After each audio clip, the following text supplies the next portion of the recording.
You are listening to Vanishing Foam Monthly, Post Sports women's football magazine show covering women's football all around the world. Remember to follow us on Instagram and Twitter/X. It's at Post Sport, and subscribe to us on YouTube, Castbox, Google Podcasts, and Spotify. Wherever you get your podcasts, subscribe to never miss an episode. And it's postpost.sport.blog, doing a bit of renovation on our website. So yeah, we should have a nice looking new website by next week. Laura Bryan's with me. Laura, we're in different time zones, so it's March for me, but it's still Leap Day for you. And we were talking about it's an Irish tradition that women propose to men on Leap Day. I didn't realize this was only an Irish thing, but it's hilarious to me that you didn't know it wasn't just an Irish thing. I thought this was just a weird thing that happened, but it's still Leap Day for you. So did you have any special Leap Day activities? No, I really honestly kind of forgot that it was just an extra day. I thought it was just supposed to be there. I don't know. I don't give much thought to Leap Day. I really don't. It's just like, oh, it's an extra day. It's in the calendar. I think it comes from just miscalculating how many days we need to fit into a year, really. just randomly every fourth year has an extra day.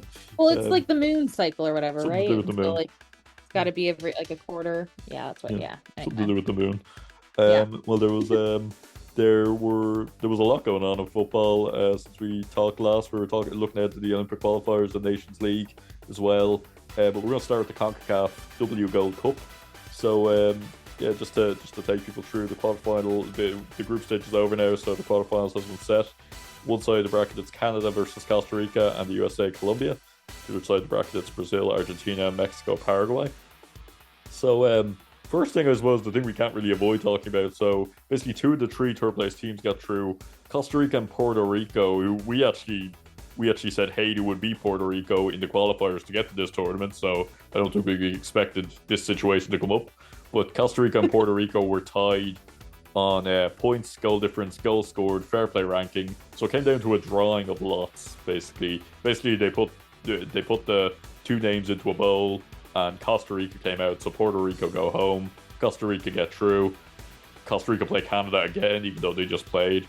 I mean, surely we could do something else instead of drawing of lots. Surely we could have, I don't know, do a quiz, football quiz or something, something to be more competitive than draw a random name out of a bowl. Yeah, I think it's just so unfortunate for both teams, right? Because I think it's the narrow. I mean, there weren't any margins. When we talk about narrow margins, there weren't any margins, and I think it's sad for Costa Rica because now if they end up doing well, I mean, obviously they're going in as the 8th ranked seed, but if they end up winning against Canada or making it to the semifinals, there's a little bit of an asterisk there, right? It's like, well, they got in because their name was pulled out of a bowl. And I feel terribly for Puerto Rico because imagine being on the other end of that, like chance was just not on your side. So it's very unfortunate that, I mean, was it interesting from like an observer perspective? Sure. Because the weird live draw that all of a sudden happened, or the live stream that happened of the draw, that was really weird. And it was just a very anticlimactic moment. And then all throughout the night, people were coming up with permutations for what would happen. And it was like a very interesting thing to have happened, but I mean, I feel terribly for both teams because that could not have been fun in any way. And especially for Puerto Rico. I mean, they actually put on a decent showing. And as you said, we didn't think that they'd make it through the qualifying rounds to get into the main tournament. And so you gotta feel for them. Yeah, one more goal not conceded or scored would have solved this for all of it. But I mean, this has happened on a few occasions. I don't know about it in the women's game, but in the men's game, AFCON last decade, it happened for two teams going out of the group stage. It happened in the World Cup involving Ireland in the Men's World Cup in 1994. Ireland qualified as one of the teams out of the group through a drawing of lots. So it is just weird that it's been around. I mean, there was a time there wasn't even penalty shootouts in football. It was just flip a coin or have a replay. But it's weird that they haven't come up with something else. And I get there isn't time for a playoff. I mean, I mean, if you're looking at the dates, Canada, Costa Rica's on the 28th, and then the next game is March 2nd. I mean, you couldn't have had I don't know the ins and outs of organizing a hastily put together penalty shootout that would probably end in a draw as well. But Yeah. surely we do. Surely we do something. I mean, like fair play ranking, I agree with. That was drawn. That was tied, unfortunately. So like, surely we can have something else. Like, I don't know. Everyone loves XG these days, expected goals. Yeah. Could we decide everyone on expect? I don't understand expected goals, but could we decide on unexpected goals? Could we decide on like even ranking going into the tournament, which I believe would have been Costa Rica anyway, but like something in that Something manner, tangible as opposed to chance. Yeah. as opposed to you came out of a bowl first. So Yeah, exactly. in terms of Canada, comfortably through as we expected. No goals conceded, and That just surprises me. I yeah, can't lie. The no goals conceded somewhat surprises me because Canada, I mean, Canada, when they're on, they're a great defensive team. Um, but Canada often has trouble with low blocks. And so sometimes actually lower ranked teams give Canada more trouble than, higher ranked teams. So I was pleasantly surprised with not only the clean sheets, but the number of goals scored, and then also the fact that different people are scoring. And now we have a Canadian leading the Golden Boot race, which like never happens in a tournament where there are Americans and Canadians. Like normally it's an American. So this is quite nice. I'm going to enjoy this. This is actually a pleasant way to start for Canada in 2024. the expectation would be they'd beat Costa Rica. I mean, they just beat them a couple of days ago. The Yeah, expectation so would I be mean, get through. after taking last night's match into account, Canada's record against Costa Rica is now I think 16-0-0. So I mean, Canada's never lost to Costa Rica. So I mean, but take that with a grain of salt in the sense that a lot of those matches were played, you know, not in the last couple of years, let's say 10, 15 years ago, when the difference between the Canadian team and the Costa Rican team would be very different. But I would expect Canada to win. They should win, especially because in the last group stage match, key players were rested, right? Like Jesse Fleming had a half off, Chloe Lacasse didn't play at all. Like players got rests and should be ready to go for that. But it's going to be very interesting because the turnaround time isn't very much. Like you said, I mean, it's 3 days.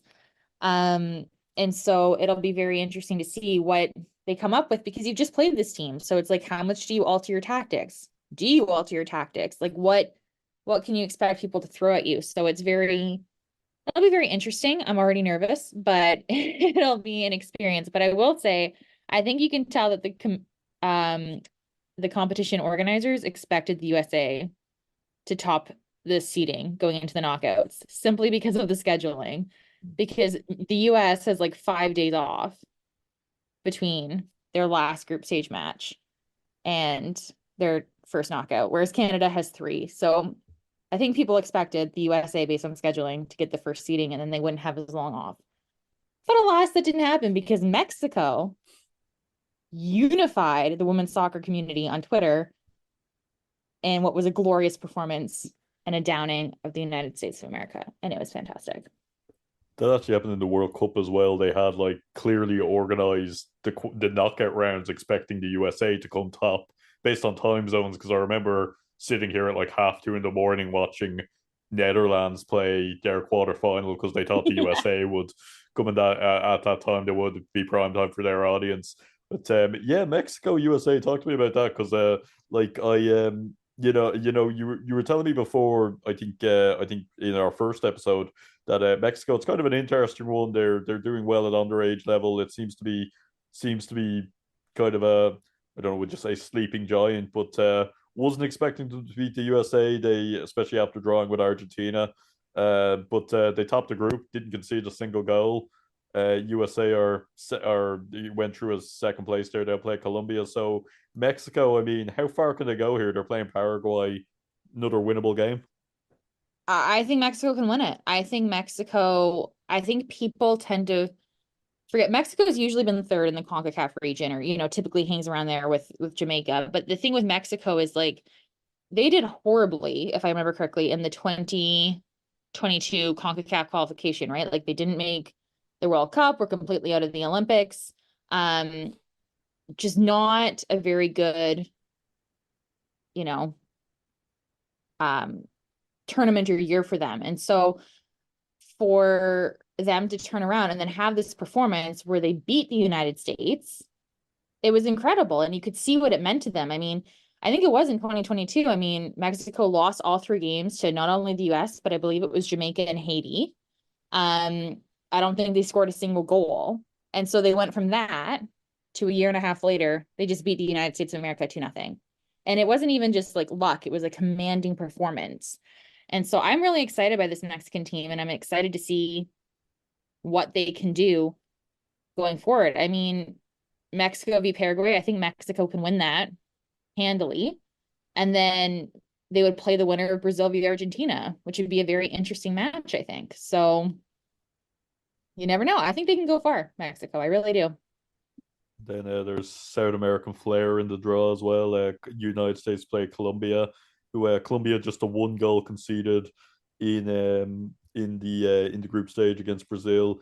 Interestingly, actually, between the Copa America and them getting knocked out of the World Cup, their only goal conceded was in the final against Brazil in the Copa America final.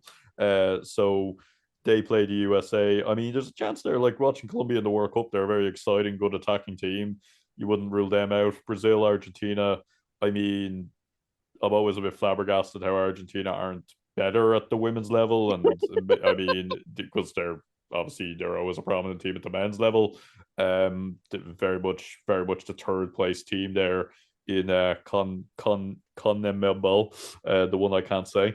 They actually rank below Paraguay here in the rankings, but like probably Brazil, Mexico. You'd expect Canada to be Costa Rica, but then that USA Colombia game is very difficult to call, and whoever wins that will have one less day turnaround than Canada. As you said, they probably expected USA to be in the Canada spot, but it's from there it's pretty open. That's probably the one quarterfinal that's most difficult to call, whereas the other ones you'd kind of expect a higher ranked team to win. Yeah, it'll be very interesting to see what happens with US and Colombia. I'm very curious. And I think it'll depend on, I mean, people have been saying it for whenever the US has a bad performance, people are like, that'll be the rallying cry. American fans are always like, that'll be what, they look back on when they win gold and they're like, that's what did it for us, was that one performance. And I'm curious. Obviously, they're in a state of transition right now with their head coach still being at Chelsea and not being released until late spring. So it's very interesting to see what's happening with the US, and they obviously have very very high quality players, but it just didn't click in that match against Mexico. Like their first real test of opposition, I would say, in this tournament, it just didn't quite click. So it'll be interesting to see how much of that was them resting players, how much of them thought, or how much of it was they thought, we can get by not playing our quote unquote A team, but they had very good players on the pitch. So I don't know. It'll be very curious to see what happens. And I'm obviously interested in it from a Canadian perspective because ideally Canada plays the winner of that match. But I think it'll be a really fun match because I think Colombia will have a fair shot to go in and make a game of it. Yeah, absolutely. I'd agree. I was impressed with Colombia at the World Cup. Not so impressed with them in their friendly against Ireland before the World Cup, but more so in the actual World Cup. Looking at just talking about obviously the 12 team format means that 8 of the teams go through out of 12. It's I was wondering, like, would there be cause for adding 4 teams? So I was just looking at the 4 teams that went out in the play 3 teams that went out in the playoffs were Haiti, Guatemala, and Guyana. So it's they'd in theory be the other 3 and probably another South American or North American team. But like would that dilute the quality too much? Would that mean we'd be like we didn't get too many, we got a few one-sided games throughout the tournament. I mean, there's kind of at least one-sided game in each group. The odd 5-0, the odd 4, the odd 6. Would adding 4 more teams just make the group stage a bit of a procession?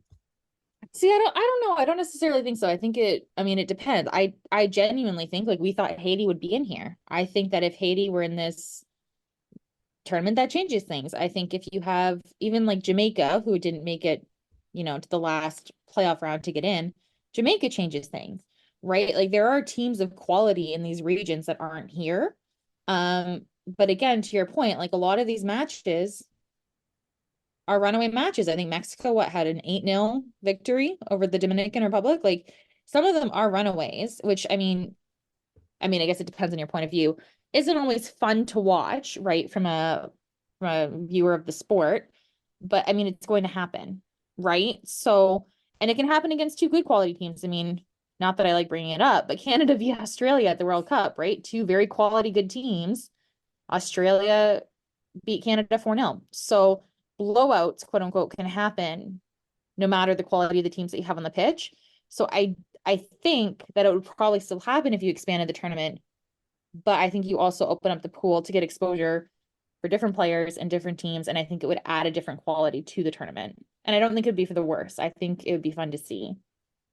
Yeah, or at least even another preliminary round in front of the tournament or something, because I had forgotten they're Jamaica. I mean, it's mad to think they were at the World Cup and then they missed out to Panama and Guatemala. Losing to Guatemala, a bit of a surprise there. I think it was a last minute goal that knocked them out there. But it was like if you added those other teams, it would be one extra group stage game. And like you said, that exposure is really important. And maybe say in whenever they're having the next tournament, is it going to be an every 2 year or every 4 year thing? Have they laid that down yet? Oh, they're doing this? I think the next one is in 2028. I feel like Yeah. it's a 4-year Yeah. tournament. Yeah. So if 2028 has 16 teams, it might be a case of you get a couple of teams getting big score lines, but then 2032, maybe it's much more even again. Um moving then to the Olympics. So we were saying last time around, France obviously already qualified as hosts, and the United States qualified as the CONCACAF champions. Canada qualified through a CONCACAF playoff. Brazil and Colombia qualified through the Copa America Femina. So there were a few spots to be sorted out. All but two are now sorted out. The African places aren't fully decided yet. But look, we were talking about Oceania. I mean, it was all just run away for New Zealand, really. I mean, I was looking at the That's results. what you call a blowout. That That's what you call was a blowout. That is, I mean, I was looking at the results. I mean, Solomon Islands in the friendly, they beat them 11-1. They beat Fiji in the semi-final 7-1. Um, like the best result of one of their opponents was only losing 3-0 to them. Tonga against them. So Samoa were the hosts. They got to the semi-finals. They lost to Solomon Islands. Fiji also making out of their group. Teams should really associate with rugby union rather than football. But bit of it you could, based on my based on a complete lack of knowledge of Oceania, I'd say a bit of a shock Papua New Guinea didn't get out of their group over Fiji, but that's just kind of me making up things based on the interconfederational playoffs for the World Cup. But like you look at, I mean, American Samoa got beaten 10-0, 7-1, and 9-0 um, in their group games. I mean, there were it wasn't even just New Zealand. There were hammerings by teams that didn't like. You look at Solomon Island losing 11-1. They yeah. they beat American Samoa 7-1. So like there were some very one-sided games here. I mean, you'd wonder like, I mean, what they do in rugby union is they have the Pacific Nations Cup, where it's been Fiji, Tonga, and Samoa. They've now added Japan, who are obviously not in Oceania, they're in Asia, but they're nearby, and they've added the USA and Canada, who are similar level to those teams. So, Right. like, I mean, they are different continents in any description of the word, but like, would there be something to be said for combining Oceania? Because taking New Zealand out isn't the answer, because Solomon Islands hammered a few teams as well. I mean, it seems like there's a big disparity. It's hard to know what the answer is. Is it just like, look, at the end of the day, some teams are going to be worse than other teams? I mean, you're never going to stop teams not being as good as other teams. But is there something to be said for maybe combining the qualifiers with South America, combining the qualifiers with Asia? Just someone who obviously have a bit of an ocean between South America and Oceania, but it is closer than Europe. But like, is there something to be said here, or is it just that they need to just keep developing at their own rate, and hopefully eventually we're not seeing as many double score games?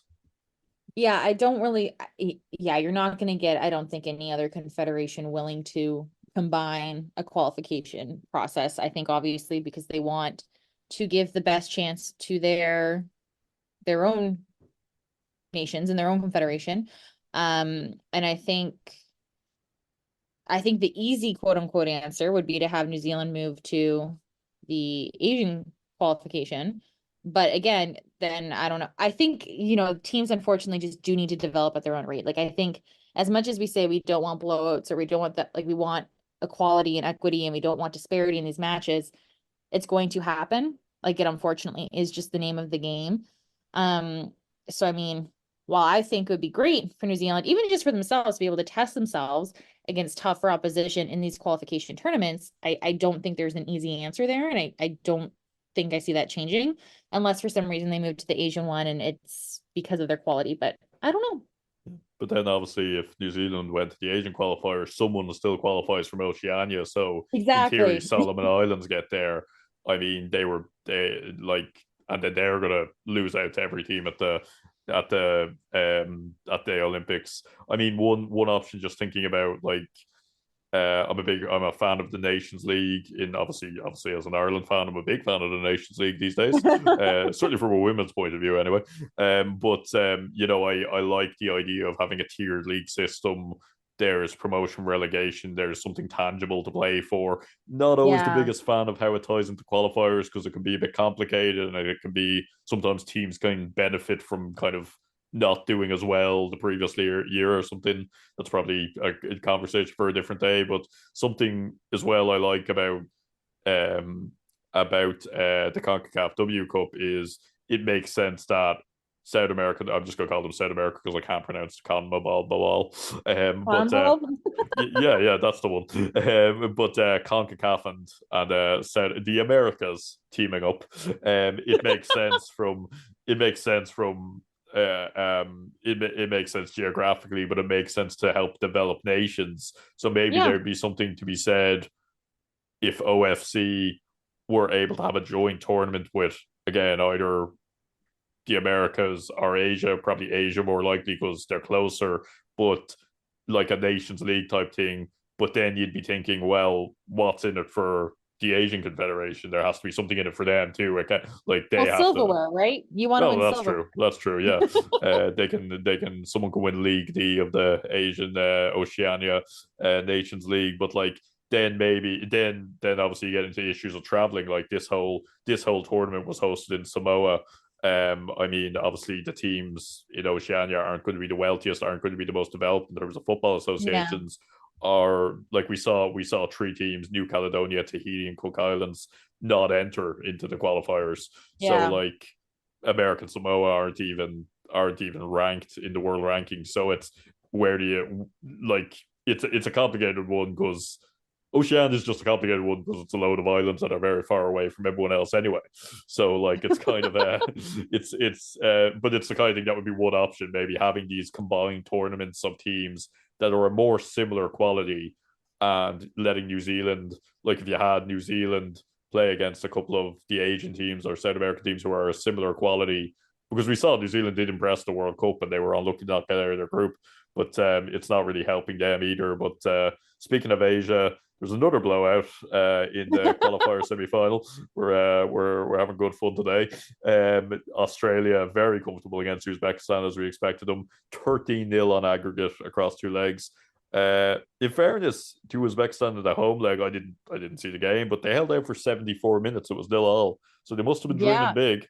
You Uh, know what? I was impressed with that. yeah, I was very impressed with the fact that they were able to not only hold on until the 74th minute, because that's tough because Australia is they have a very strong attacking line, but also the fact that they kept it to 3-0. I mean, unfortunately, that second game's a bit of a blowout, but that first game, that's a relatively reasonable score. And based on their rankings, it's very impressive actually what they were yeah, able to do.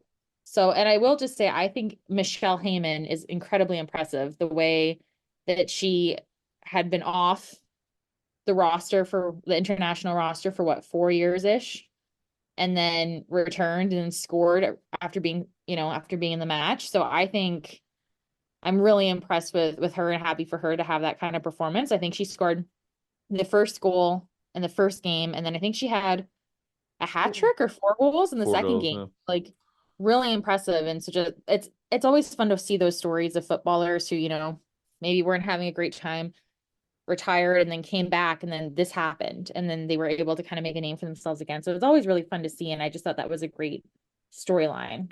Yeah, and they'll be at the Olympics this year because they were actually 3-0 up within 8 minutes of the second leg. So as well as the Yeah, the first leg second went for like Uzbekistan.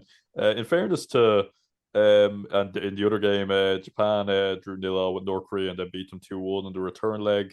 So that was yeah, they were true there as well. So I mean Japan, good World Cup. Australia, probably very good World Cup, but probably a little bit disappointed they didn't get to the final in the end. So I mean, two right. teams that potentially could potentially make things difficult for opponents in the Olympics. It all depends on the draw. I mean, we're gonna touch on the UEFA Nations League in a minute, but just to finish off Africa, the third round of qualifiers were finished there. So the fourth round will be Zambia against Morocco and Nigeria against South Africa. A real heartbreak for Ghana, who played against Zambia. It was I think Close. it was close. Yeah, fair to say. It was 3-3 on aggregate. And then Barbara Banda, 6th minute of added time at the end of the game, scored a winner, and it's What a heartbreak. yeah, What a that's great a story, but also what a heartbreak. yeah, it's a tough one to take. You'd imagine Morocco comfortable over the two legs against Tunisia. Nigeria squeaked past Cameroon just 1-0, and South Africa reasonably comfortable against Tanzania as well. But yeah, Zambia, Morocco, Nigeria, South Africa. We're going to try get our we had a correspondent on Pell and back ahead of Ireland playing Nigeria in the World Cup. We're Mhm. going to try get in touch with him about he knows the stuff about African women's football, so we'll try get him on the next episode. Um, but yeah, looking at like all the places are nearly set. We know it'll be Spain and Germany from Europe rounding things off. So I mean, is there a clear favorite for this World Cup for this Olympics? It's not a World Cup for this Olympics, or is it kind of is it seems like there's a long way to go still, and there's a good bit of football to be played. So it seems like it's hard to predict at the moment. Yeah, what I will say is I don't think there will be a particularly easy game. I think all of the teams in there could make life difficult for any of the other teams. Like it's a very stacked Olympic field, which is fantastic to see. I mean, I think if I had to pick a favorite, I'd pick Spain just because they don't seem like they seem to be on a roll. And they're so fun to watch and just the level of football that they play is fantastic. So, I mean, I would think Spain would have a very, very good shot at winning. Um, but I don't necessarily think it'll be easy. I don't know. I think it's a very good field. I will be very curious to see what happens. And also Spain are debutantes at the Olympics, are they not? So Yep. that adds another level of, I guess fairy dust to the fairy tale they'll be hoping to write. So yeah, we will see what happens. But I think it's a very interesting list of teams. And I think the draw is on March 20th. So I will be anxiously awaiting that to see what happens because I think it'll be very interesting then to see what teams do in terms of scheduling friendlies. I mean, for example, like US, Brazil, Canada, and Japan are all at the She Believes Cup in April. So that, that's a good test of Olympic quality opposition. But really just to see what will happen. I'm excited. I mean, these tournaments are so fun, the big tournaments where there's so much to play for, and I'm really just excited to see it play out. For the UEFA teams as well. The qualifier draw is next Tuesday, I think. But it's France, Spain, and Germany will obviously be involved in the qualifiers in League A, so they will have tough games. They could even be playing each other. I think actually no, I think they're all at the top seed, so they won't be playing each other.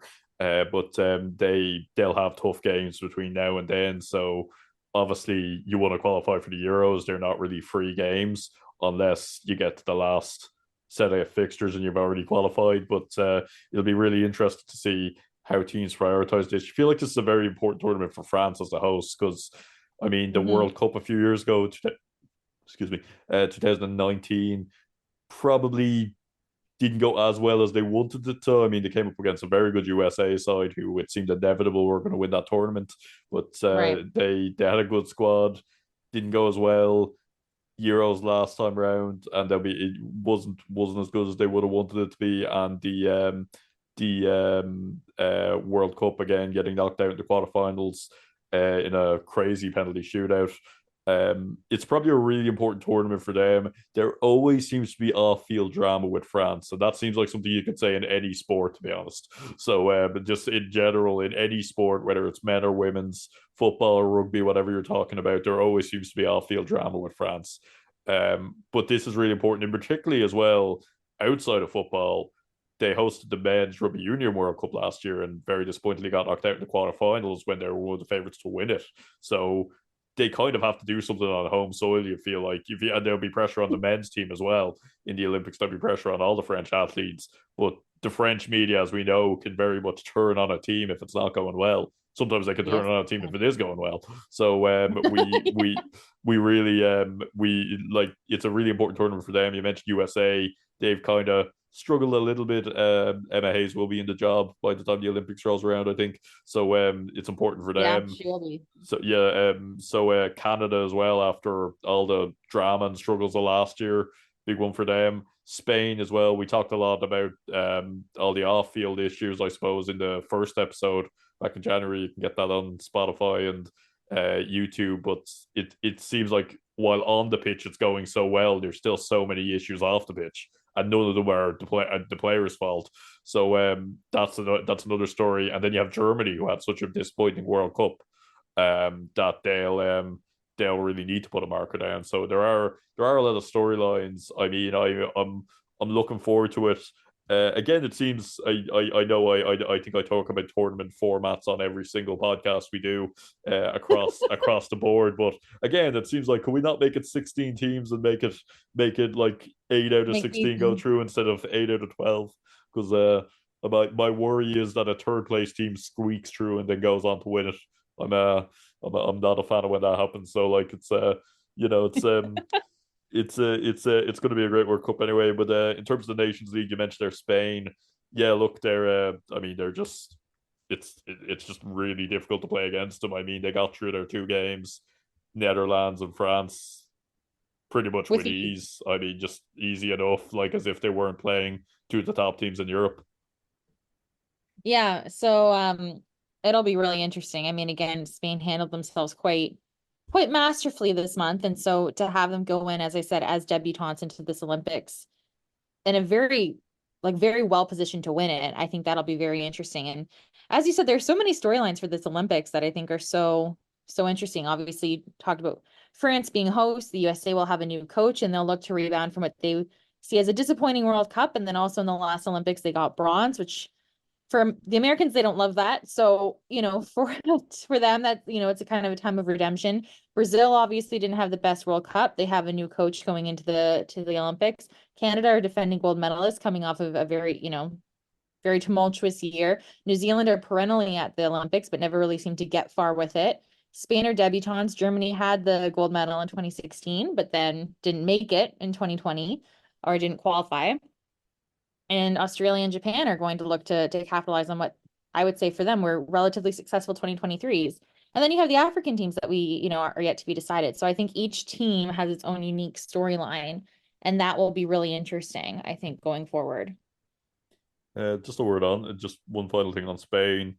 Is Bonmati just the best player ever? Like, is it like why? Like, it seems like she can just play in any role in midfield. She could just kind See, of. if you say that, people are going to start fighting with you between I know Alexia and Ramati. that's So true. That's true. Yeah, yeah. She's might. I mean, she could be the best player ever, or she could be only the third best player in this team, depending on your view.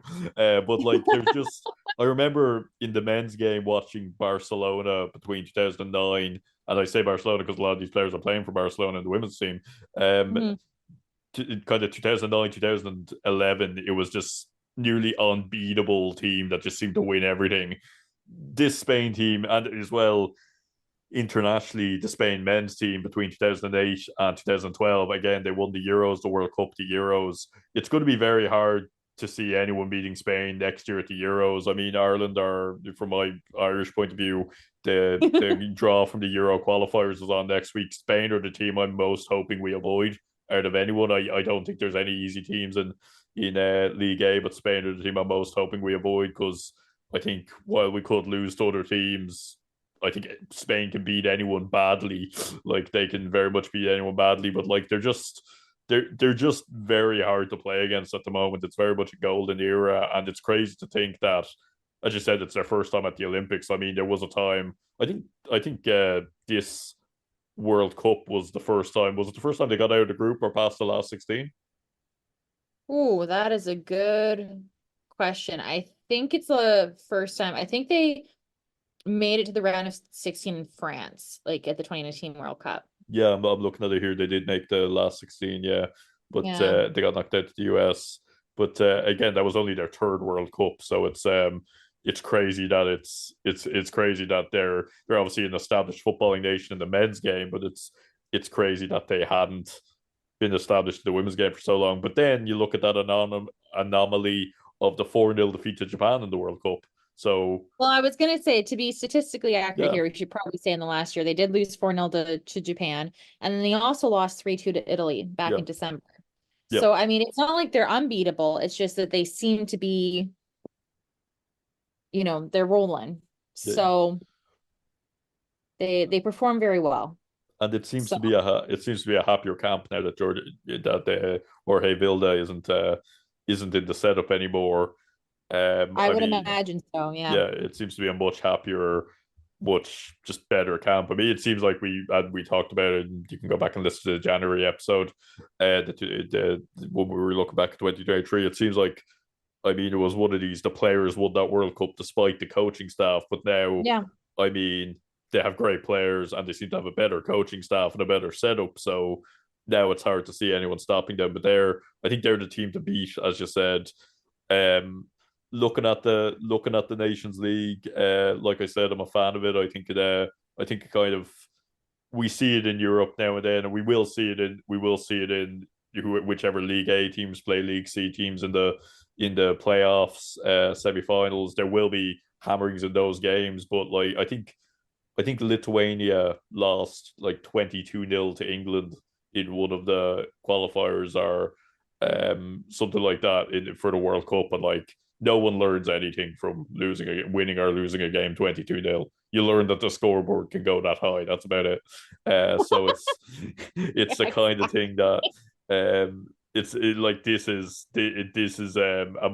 a good setup. And I remember actually talking to we had someone on after England won the last Euro, saying the Nations League is a good initiative to come in, and it does seem to be helping teams. I don't know, like, would it be in place? Would it be worth bringing in something like the Nations League in other confederations as well, to kind of try just narrow the gap a little bit and give teams more of a chance of actually winning games? I mean, what I will say is I think the W Gold Cup is kind of like a Nations League. Yeah, Or it's like kind of like a Euros. You know what I mean? Like, it's one of those tournaments. I mean, I'm always for, in theory, more international matches, because I think it's so critical to get the international team together. You don't, obviously, with everybody playing all over the globe, you don't get the team together that often. So to have that chemistry and time to strategize, I think is really important. And also, as a fan, I mean, you want to see your national team play together as often as possible. So on one hand, I'm like, yes, absolutely, I think these tournaments are great. And on the other, I really do worry about fixture congestion, and just what adding all these extra tournaments does to players, right? I mean, that obviously everybody knows about the ACL crisis that has been going on for the past almost 2 years now. I mean, obviously earlier than that as well, but certainly has become more prevalent in the last 2 years. And so I just do worry. And again, fixture congestion is not all of, the reasoning behind the ACLs, but it's certainly, I would argue, a part of it for some players. And I just think if we're going to be adding in more tournaments for regions, something needs to be done to address fixture congestion and schedules. So I'm not opposed to it, because I think it'd be fun to see the team play, but it has to be done in the right way. And I don't know that it would be done in the right way. yeah. It's not just a case of add more games. It's not just put Yeah, in a exactly. few more games. Yeah, because as much as we'd love as much as we love football to be on every day, it's not a computer game. It's not like playing. It's not like Yeah. playing a football game. It's it's real people who need recovery time, and as you said, ACL. We were talking a bit about it on Pelham back. There's more. There just seem to be ACL injuries every single week really at this stage. So yeah, It's it is, absolutely insane. Yeah. and it seems like it seems like there is. I will say I'm absolutely not an expert on anything to do with it, but it does seem like there does seem to be a physical reason behind it. I mean, I've heard things about like the way men and women's players have different like structures in their hip bones and things that seem to contribute to these things. I've heard things about the type of boots that it seems to be men and women just wear the same boots, and that doesn't suit women players. Again, I don't know about like I don't know if these are theories. I don't know how well these are researched, but like there do seem to be physical. There do seem to be reasons that it's so much more common for women's players to get ACL than men's players, and like it needs to be addressed soon because I mean it's happening every week. Like it's happened here in the League of Ireland. We've had like one of the top teams. Their goalkeeper suffered an ACL injury. We had Oh an no. international player who suffered an ACL injury just before the playoffs. So I mean it does seem to be a weekly occurrence now at this stage. Yeah. No, it's absolutely it's just heartbreaking to see, really. From a playing perspective, you want these players to be healthy and you want them to be fit and you obviously, you understand there are going to be things like injuries. That's just the nature of playing the sport, but it's when it happens this often, something needs to be done and something needs to be addressed, right? So I mean, I think there's progress. I think Mead and Miedema were saying that I think they're working with FIFA, if I'm not mistaken, on trying to help with research and things like that. Obviously, the two of them going through that together at the same time. So yeah, I'm hoping that something is done because it's terrible to see, right? And I mean, Canada just had one of the most important players out for for a year and is hoping to make an international return back in April. So it's very devastating to see from a player's perspective. And then, it doesn't end. It really doesn't end. Mm. So It's the fact it's that just so it's the fact that it's so prevalent as well. It's not just a couple of players have suffered this injury.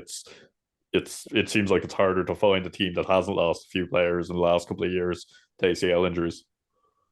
oh yeah. Like and I mean it's affecting everybody. It's affecting teams from all over the world and it's really sad to see. So hopefully some, I mean, obviously I don't know what can be quote unquote done, but hopefully more research is done to aid understanding and to help prevention so that this doesn't happen as consistently.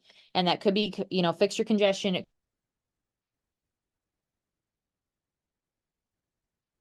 hips and how those are situated on bodies and then knees and ankles and then different boots and then menstrual cycles and all of those sorts of things, looking for more research to be done that can help aid in at least awareness and prevention.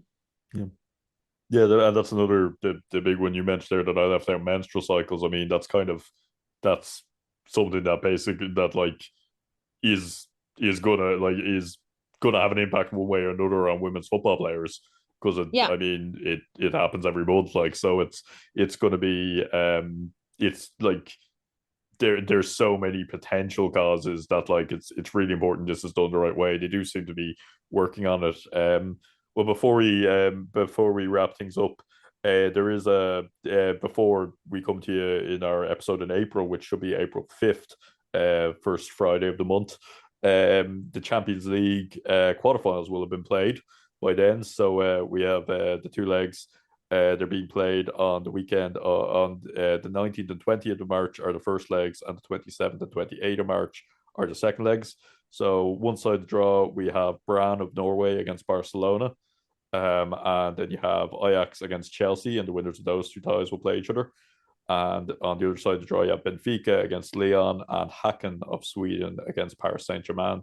So it seems like kind of the way it's gone, the bigger teams in the draw have been separated, but at the same time, just looking back at the group stage, I mean, there were a few shocks. I mean, I think looking at Bayern Munich going out, I'd said to a few people I think Bayern Munich would maybe make the final. I don't think many expected.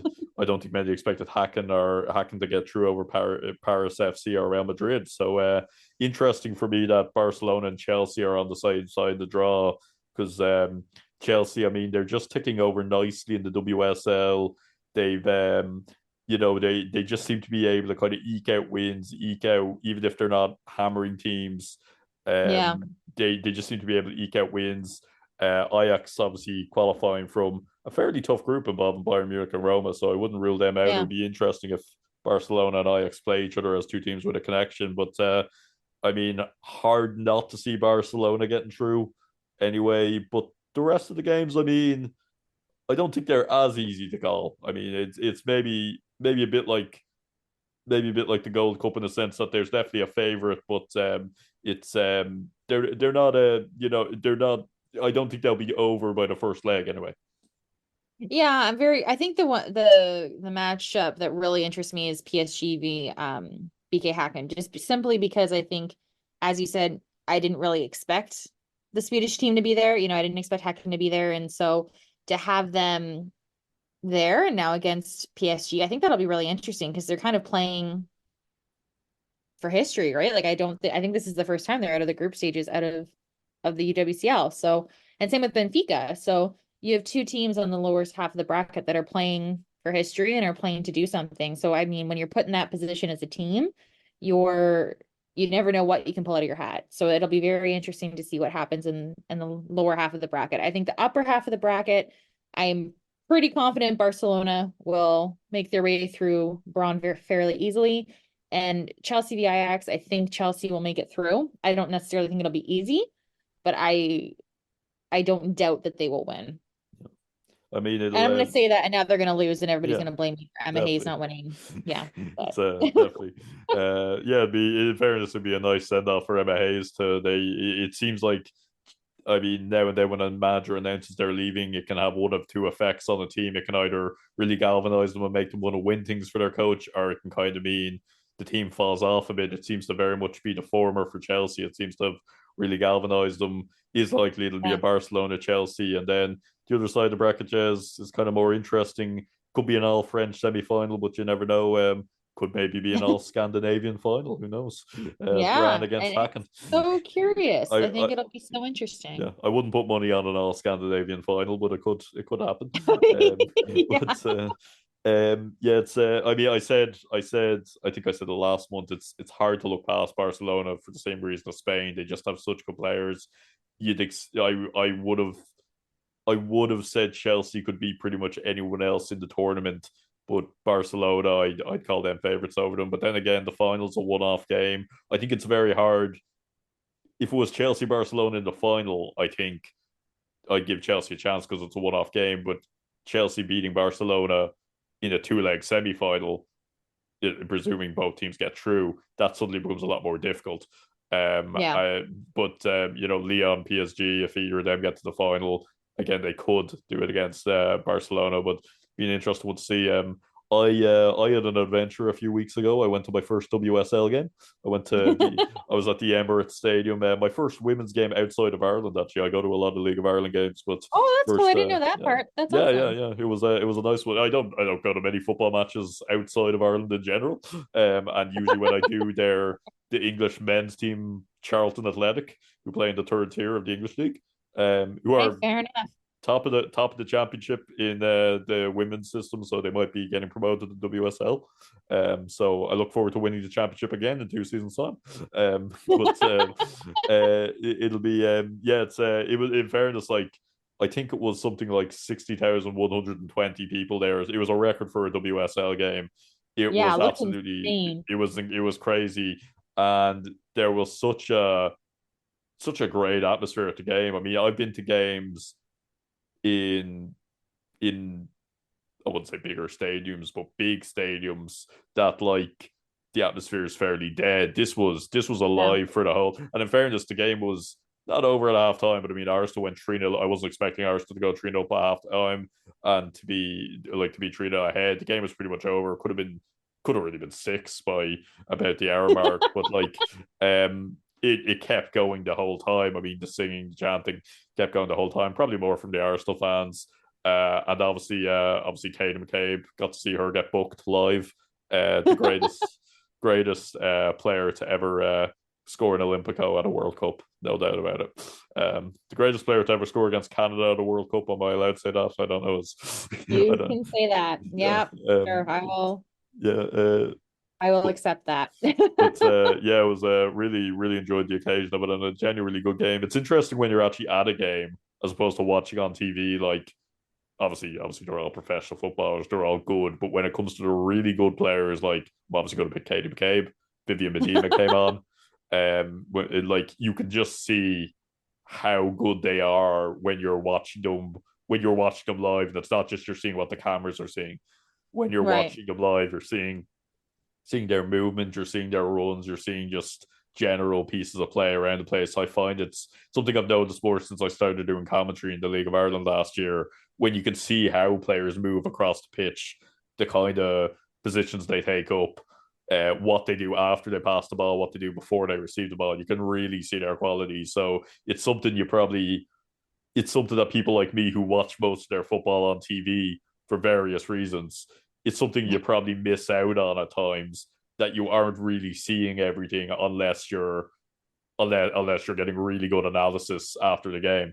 But yeah, really really enjoyed it. Do you have any live games planned coming up anytime soon?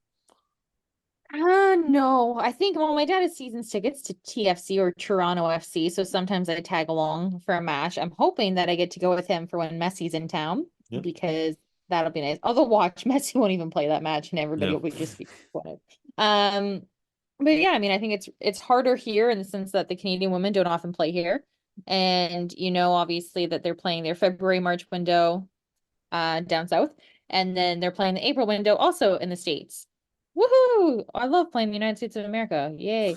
And and then obviously the Olympics are in France. And so I mean, I think there's another international window in there. So if they play then, I will absolutely go. And then, there's no professional league here at the minute. So don't really have the chance to go that often, but when but when the women are here, I like to go. So are there any? I've heard, I know they brought in a hockey league recently in Canada. yay, that was cool. Are there talks of a I've heard there are talks of a professional league coming into Canada. Is that happening, or?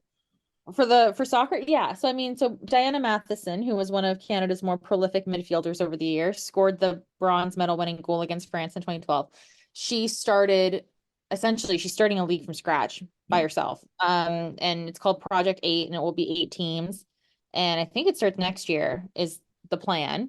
So we will have professional women's soccer at some point, but nothing for this year, unfortunately. So, Okay, but the good news is Toronto gets a team, so I will have a hometown team. great. Yeah. That's something. That's something. Yeah, I suppose you kind of have to give Toronto a team. They're a pretty big city, so I've heard. I Yeah, think everything in Canada is bigger than Ireland anyway. So I mean, I think there are probably like lumps of ice floating in northern Canada Sea that are bigger than Ireland. So like it's a yeah, well we'll yeah, so yeah, it was a good experience going to the live game. You can let us know your favorite live women's game you've been at. If you want to talk about your favorite live men's game, get in touch with your recording Back in the Net, which is our men's equivalent of this show. Laura, you won't be there. You'll be well, or maybe you will. Maybe maybe you will be. I don't know, but I don't think you'll be there. Usually it's James we have on. So Laura, I'll be calling Laura James in Back of the Net. And How about you call James Laura? How about that? We go both ways. How about we just do one big podcast instead of doing like instead of doing loads of different ones, and we just put everything in there, a 6-hour podcast each month. Yeah, we'll have Back to Net, the equivalent for world men's football. So you can send in anything you want us to talk about, any questions, any comments on anything going on in men's football. Or remember, we want to hear from you on Vanishing Foam Monthly. Get in touch with anything we've talked about today, anything you want to hear about in the world of women's football. Don't forget to listen to Pell and Back, our weekly Irish women's football show. So the new episode's coming out every Thursday, and we'll have our regular men's Irish football podcast as well. Bit of news going on there at the moment. That'll be out before the next international window at the end of March. And don't forget to subscribe in your preferred podcast platform, whether that's Spotify, YouTube, Castbox, or Google Podcasts. It's Puss Puss Sport on Instagram and Twitter, and pusspuss.sport.blog. Next week, the website will be not as much of a construction site, and there'll be new stuff up there, so you can tune in there. And this is the first show actually under a newly designed logo as well. So we have proper logos now. We have proper. This is the first episode of Vanishing Foam Monthly under a logo that I actually made in a proper, not just Microsoft Paint. So there we go. There we go. I hope people appreciate our logos. I worked hard on them. For once, it only took 9 years, but I made a proper logo. There we go. There you go. There you go. Laura, thanks for coming on, and I'll talk to you next month, I suppose. Yeah, awesome. Thanks again. Yep. And postpost.sport.blog. Thanks for coming on, and enjoy the football.